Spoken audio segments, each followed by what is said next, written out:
Good evening, everybody. It's a great pleasure having you here tonight. Well, first of all, I would like to clarify something because there might be a misunderstanding. There was an intro for my son and there was written entrepreneur. And I do not really know if you think there was written entrepreneur because he's the son of an entrepreneur or if he's an entrepreneur himself. And I want to inform you, if you don't know that, he's an entrepreneur himself. He founded a company just 1.5 years ago.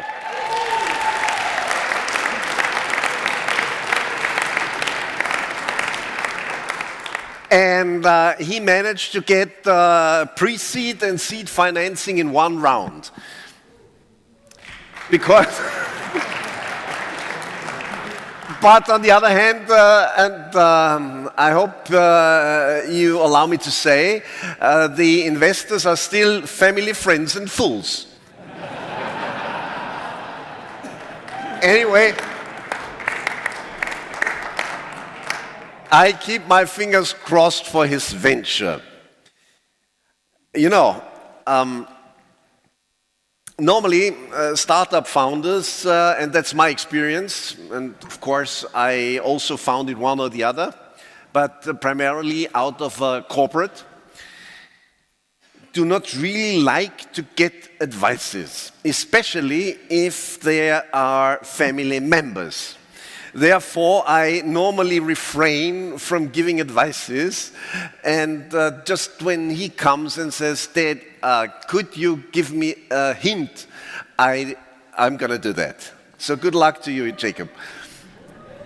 Well, I think Huao was talking about covering one's S. And I think to cover one's S is really the end of innovation. And that happens in lots of corporates, especially due to governance and compliance issues. Normally, well, I care about them. I don't like them, but I have to care about them. But nevertheless, if you're an entrepreneur yourself, you are not necessarily forced to cover your S. And lots of times during my professional career, I had blue eyes and a blue backside because I didn't cover my S anyway, and I failed lots of times, and I'm convinced that for the rest of my professional career I will also fail several times again. But that doesn't matter in the end. It just matters whether you more often fail than you don't fail and you're successful. This equation has to fit. And as Jacob already mentioned, it's if you fail, it hurts. I have to admit that my failures did not hurt me really, just my shareholders. But I think if you're really trying to be innovative and you are successful, your shareholders are happy on the other side. So what I was thinking about what should I tell you tonight? Because I already did an brief opening speech and I don't want to bore you. So, but since yesterday, lots of people approached me and told me, well, you were saying that the company is not a democracy at all. And,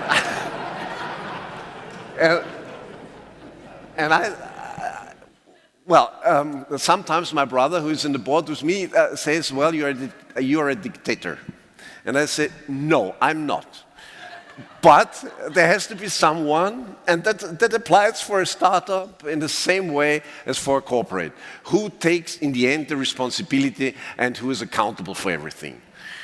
And this is sometimes a bad feeling, but sometimes it's also a good feeling. And you know, when I really considered what I was saying yesterday and I got this feedback, I thought I really considered, well, do I ignore democracy well, I'm basically a liberal, a social liberal and a Democrat, of course.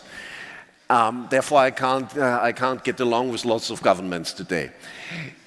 Anyway,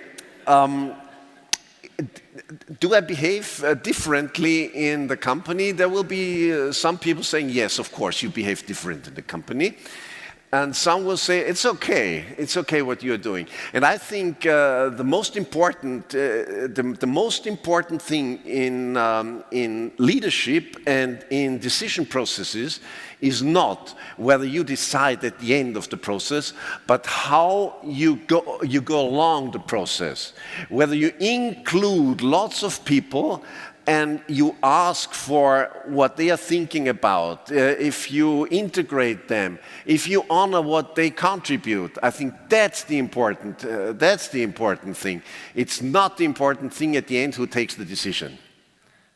So I think that's an advice I could give you. And I'm really proud of all of my team, and I'm, let me say, proud of, although you are startups and you are on your own, I'm also proud of you. And I know that you were challenged over the last couple of days, and but our mentors and ourselves were also challenged by you, and that's great. And that's an experience one should never miss.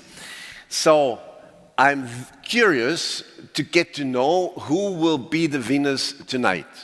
And the last thing I would like to address is that there will be no winners and no losers at all. What can happen, what certainly will happen if 15 apply for 4, that there might be, and there will be, some of you who will not participate in the next round, but not because you have lost, or because you were not professional, or because you did not provide a good business case. Maybe it's just because there is hardly any fit. And other companies, other startups are fitting better than yours. And please keep that in mind. You are not a loser. You're already a winner, and we are winners because we have you here. And one of the values of the Kapsch company is family. And we define family as a family of our groups of companies and as our employees and friends all around the world. And you became friends of ours, and that's great. So enjoy the evening, and we'll see you immediately.